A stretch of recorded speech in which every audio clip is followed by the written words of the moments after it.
Good morning, Dopey. Your favorite podcast. Now a YouTube show. Good morning, Dopey, and welcome to Good Morning, Dopey, our deep yet shallow dive into the daily reflections. I'm on the beach with Evan. Welcome back to the show. How are you? Thank you. I'm good.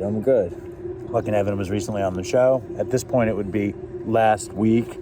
And we're at the meeting, and I dragged Evan away from the meeting to do some daily reflections for y'all. Well, this is a meeting in itself right here, you know, Well, so... Technically it is. Technically it is. Kind of. All right, Evan, what do we got? So, we got July 13th. Humility is a gift. I have to say I'm bogged down by, I'm hearing more and more stories about infidelity kind of in recovery.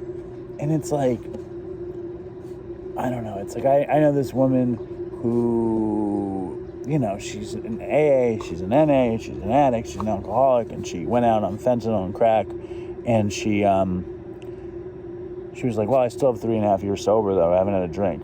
What? You know, my point is, it's like there are so many weird lines that people say they're not crossing. And we're talking about, like, I guess technically she didn't have a drink.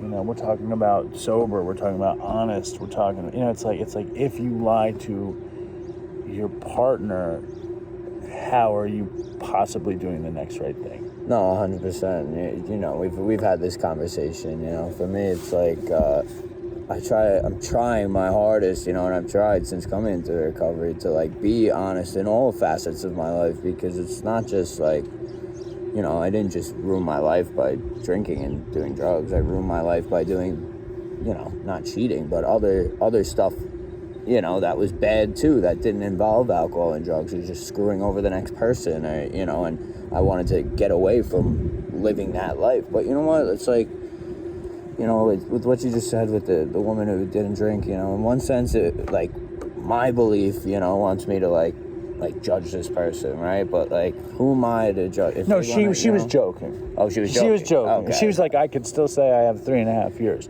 And I laughed and she laughed. Okay. You know what I mean? Okay. It's just a matter of, like, and you know, I told an old sponsor about a friend who was in a weird, you know, extracurricular relationship. Mm-hmm. And he was like, well, who are you to judge that person? Right. You know what I mean? And it's like, and I'm not judging. It's just like, you know, it's such a it's like if you're new and you have a crew of people and they all start relapsing, it's like your footing is like, wait a second, I thought we were in this together, kind of thing. I thought this was a thing, and I feel like when you're in a program of recovery,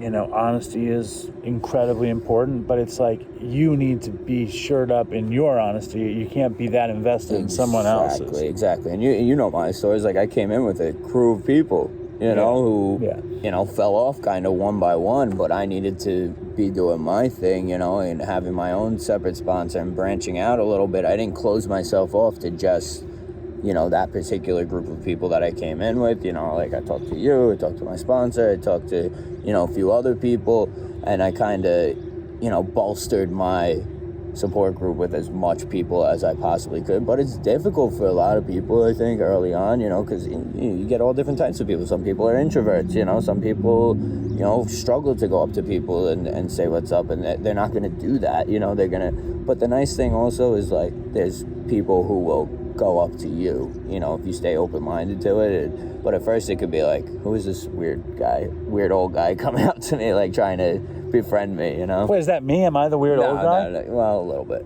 Was I the weird old guy? You weren't the weird old guy. All right, what do we got? All right, well, my phone locked, hold on. It's rough when you feel like you're a young person and it turns out that's self-deception in itself. Anyway, come on. All right, July 13th. Yes. Humility is a gift. All right, here we go. As long as we place self-reliance first, the genuine reliance upon a higher power was out of the question. That basic ingredient of all humility, the desire to seek and do God's will, was missing. 12 Steps and 12 Traditions, page 72. When I first came to AA, I wanted to find some of the elusive quality called humility. I didn't realize I was looking for humility because I thought it would help me to get what I wanted, and that I would do anything for others if I thought God would somehow reward me for it. Yeah. I like that. Yeah. I like to get what I want. Absolutely. That's so true. I try to remember now that the people I meet in the course of my day are as close to God as I am ever going to get while on this earth. I need to pray for knowledge of God's will today and see how my experience with hope and pain can help other people. If I can do that, I don't need to search for humility. It has found me. Here, read the end of that again. Before, if I could do that.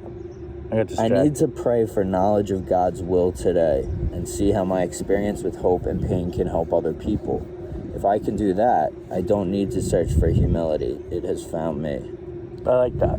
Yeah, that's nice. That makes a lot of sense. That's nice. I like the part where it's saying, I thought I would help anyone if God would reward me for it. Or if it makes them like me more. Oh my God, yeah, that's so true. Even when I was in rehab, a counselor had said to me, because I was always doing that. I was trying to help other people, and I think it was either, I think part of me wanted to help people, but I also think it was like I wanted people to think like, oh, Evan's a good person, of course. And Evan, I like Evan because he's helping me out. And the counselor in rehab said to me, he said, stop drawing water from an empty well.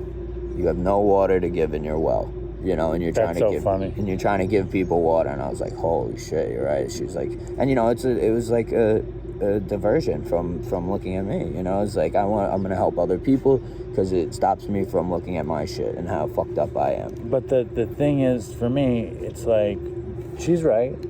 But on the other hand, it's like if somebody new comes up to you and wants to say, what can I do to get out of my head? You say, reach out to somebody. Well, absolutely. So it's a catch. So like when I first came in, like I couldn't invest myself. It's a paradox. I couldn't invest myself deeply into saving somebody, but I could reach my hand out. I could introduce myself. I could do things like that. And I'm so dialed into you. It's like, it's interesting. It's like the same way biology and nature creates attraction to create procreation. You know what I mean? Right. Like, be it like you're attracted to some woman because biologically you need to reproduce, and it's all built in or whatever. It's like in this situation, like the side effect of that weird attraction is the ability to reproduce. In our situation, the side effect of reaching out to somebody is you get out of your head. You know what I mean? But at the same time, it's like, do you have anything to give? Are you seeking their approval? But who cares, because the side effect is you're getting out of your head. It's like there's so many, like you can look at something in 10 ways and you cannot determine which is reality. Well, absolutely. And I think I could easily go down that path in my head that you're talking about, and I'll overthink it, and then it becomes convoluted. Wait, are you saying I'm overthinking? I think you're making it more complicated than it needs to be. No, but if it's like if in the reading it says you can find, it's like, don't reach out to others if you think that God is going to reward you. But like, what's wrong with that? I think, you think, is the reading saying that? Because I think that's bullshit, because I think I needed that to push me into like getting into the habit of reaching out to others. Right. So what does the reading say? So, yeah, it is basically saying that I didn't realize I was looking for humility because I thought it would help me get what I wanted. And I find that the daily reflection is a little bit too invested in some new school Christian fucking ethic, as opposed to like the bare bones of you do this so you get out of your head. Like I have a friend, and I have actually lots of friends, but I have this I do. A lot of friends. I have this old friend who's not an alcoholic. He's not an addict. One of my very best friends. I met him in 8th grade or something, and he's struggling. Right? He's supremely talented, but he comes from money, so he doesn't really need to work, and he's just a very talented artist, but his art isn't selling. And he's got kids, and he's got responsibilities, and he's spun out. It's like, it's so hard to be in that situation when you're not providing, and he's so fucking in his head. And I'm like, I treat him like he's in early recovery, and I'm like, you need to reach out to somebody. And he wants help. And I'm like, and I'm trying to explain to him, you're not reaching out to somebody because you're a great person. You're reaching out to somebody as a tool to save your ass from your self-centeredness. Right. You know, and the book, it's like, you better not think that being humble is going to make God like you. And it's like, fuck all that shit. Do the next right thing. It's like be on the plane and make sure you get oxygen so you're capable of saving your children. It's that old analogy is like, if you don't help yourself first, you can't help anybody else. But in helping yourself, you also help somebody else. So what's so wrong with that if the motive partly is to help yourself? There's nothing you can, I think, do whatever you can to be as not crazy as possible. Absolutely. And as happy as you can, as long as nobody's getting hurt. Yeah, I agree. I think what you're saying is like, who's writing the daily reflections though? It's like part of the book, right? It's part of like and then it's like some random person who writes the second half of it. Like, I think it's Fentanyl J. I think he wrote it in the past. We're in trouble then. I think I don't know who wrote it. I don't think it's great, which I've struggled. I mean, some are really good though. You get a few that hit. I swear to God, I've spent this year doing all of them, and I hate them. Everyone? I hate them. Everyone. Yes. No, I don't hate everyone. I just struggle. Huh? That's mean. Huh? You shouldn't hate everyone. I hate every reading, not every person. Oh, I heard I hate everyone. It's okay. No, we don't hate over here. Happy 4th. Happy 4th, man. It was my birthday yesterday. Happy birthday, man. Hey, video of me, huh? All right, I'll leave you alone. What's up? Just trying to like live my life. Live your life, man. Be free. There's always something you can get out of these things, and I go down that rabbit hole of paradox and I'm trying to find the straightest line to happy, joyous, and free, and not be self-centered. You know, that's the kind of thing I'm trying to find. The things this year, the things that saved me were learning the nature of acceptance and learning how service actually works for me. Like, those are my big things this year. Those are my two things that really changed me. So that's what I try to I try to give to other people. Yeah. But I know this daily reflection has been all over the place. I think it's good though. So I apologize to you and to you guys. But I think it's important stuff to talk about. You know what I love when Ray the Clamor talks about the paradoxes of AA? Oh yeah. And it's like, the great paradoxes of AA is you keep what you have by giving it away. Right, that's a paradox. Mm-hmm. You don't take anyone's inventory, but you stick with the winners. That's a paradox. Yep. And this thing is a total paradox. Yeah, you're 100% right. And there's a bunch of those that are in, the rooms that you hear shared or in the readings. But you know what? I try to keep it as simple as possible. And the bottom line for me is like, I get something out of helping someone else, and hopefully, if that makes me not have humility, then so be it. Maybe I'm totally off the ball, but that's what's worked for me thus far.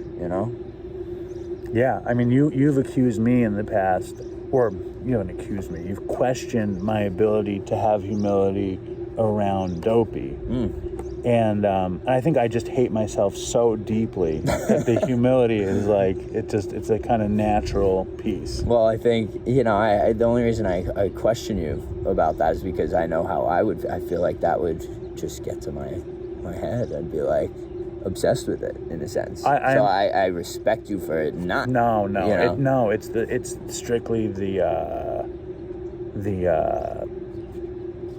piece of shit in the center of the universe. Absolutely. It's the egomaniac with the inferiority complex. Mm-hmm. And some blend is probably humility.